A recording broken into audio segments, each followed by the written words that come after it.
America in the grip of a foreign power. We're talking about the Israel lobby. And even as American public opinion has dramatically shifted against Israel during the course of the American and Western facilitated Israeli genocide against the Palestinian people, still the US, both parties, continue to further the interests and promote the interests and defend the interests of Israel, as it has committed a live stream genocide and every war crime and crime against humanity it's possible to commit, none of which is possible without the support, the unparalleled support. There's no other comparison in terms of the support that the United States gives to Israel in terms of military support, aid, and so on as a combined package.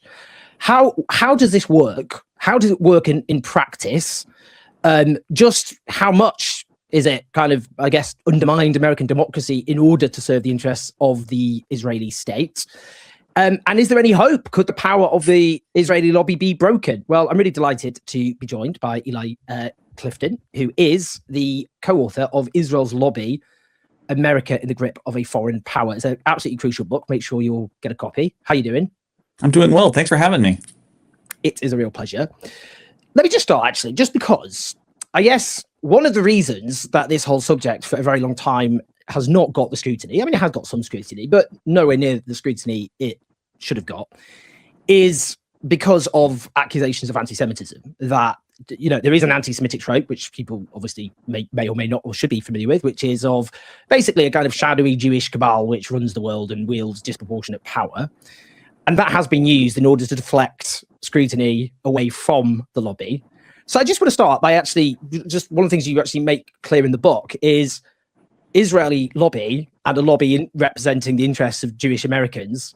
That is not actually the same thing at all.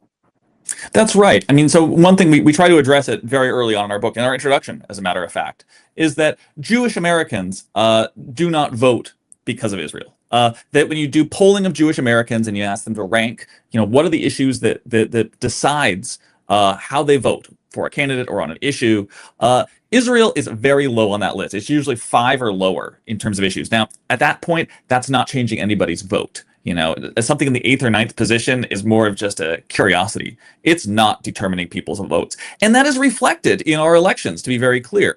The Republican Party, certainly over the past 2 or 3 decades, has become more and more pro-Israel, showing less and less daylight between Israel and the United States.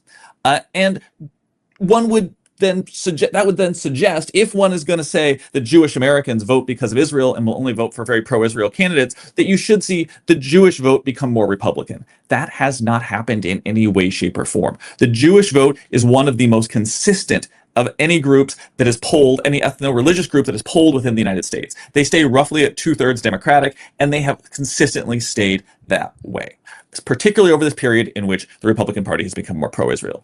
Now, the lie that the Jewish American vote and the Jewish Americans are synonymous with Israel's lobby is fundamentally anti-Semitic. It is the dual loyalty trope, claiming that all Jews can never hold a singular loyalty to the country in which they live. They will always have this loyalty to Israel, is a dangerous one. And the biggest promoters of this anti-Semitic trope are pro-Israel groups like AIPAC and like the Anti-Defamation League, who repeatedly go out there and say that criticism of Israel and criticism of pro-Israel groups and criticism of groups like AIPAC and their involvement in our elections is an attack on all Jewish Americans and is rooted in anti-Semitism. And that is a really dangerous argument to make, but I think it tells you how far they have fallen as there has been this dramatic shift in public opinion against Israel and against U.S. support for Israel, that now Israel's defenders are no longer able to defend themselves based on policies and based on arguments and based on engaging with the issues at hand. Instead, they are falling back on anti-Semitic tropes to defend themselves. Now, I mean, in the subtitle actually speaks for itself, America in the Grip of a Foreign Power. What does that actually mean? Let's just, in terms of what the book actually argues. What basically, I guess, is what can Israel or what can the Israel lobby do that makes the United States do something it wouldn't otherwise be doing, if you like? Yeah. So we provide a number of examples, really all the way back to Truman up to Trump, of how and when we've been able to identify where presidents, usually in alignment with their top advisors, their top foreign policy and national security advisors, have made clear what it is that they think would be the best policies and the wisest policies to pursue. In the case of Truman, he actually, alongside his top foreign policy advisors, had some real concerns about recognizing the state of Israel in 1948. They said that this seemed like not the right time and something that could have dangerous repercussions and something that they thought really was probably not the best policy. But faced with domestic political pressures mobilized by Israel's lobby, what would become Israel's lobby, they ultimately went in the other direction. Or to be more specific, Truman overrode his top advisors. Now we have examples of Gerald Ford and Jimmy Carter, both presidents who, again, working with their closest advisors, came to the conclusion that American interests in the region would be best served by working alongside the Soviet Union to impose a peace plan on the Israelis and the Palestinians. And in both cases, they were walked back by the real or threatened pressure that Israel's lobby said that they would bring against these presidents in the domestic political realms. Finally, you turn to Obama, who entered his first term in 2008, saying that his foreign policy priority would be to push hard on the peace process in those 4 years. He ultimately abandoned it in the face of the lobby. And you have Donald Trump, who ran as a primary candidate in 2015 and in 2016, saying he was the only candidate on the stage saying these things, like that the United States needed to be a more neutral arbiter between the Israelis and the Palestinians, that his main problem with the Iran nuclear deal was that Iran was signing more contracts with Airbus than with Boeing, and saying that the Iraq war was a total disaster and a mistake. And everybody was saying, "Oh, you can't say these things. This is beyond the pale in the Republican Party." Well, he won the nomination.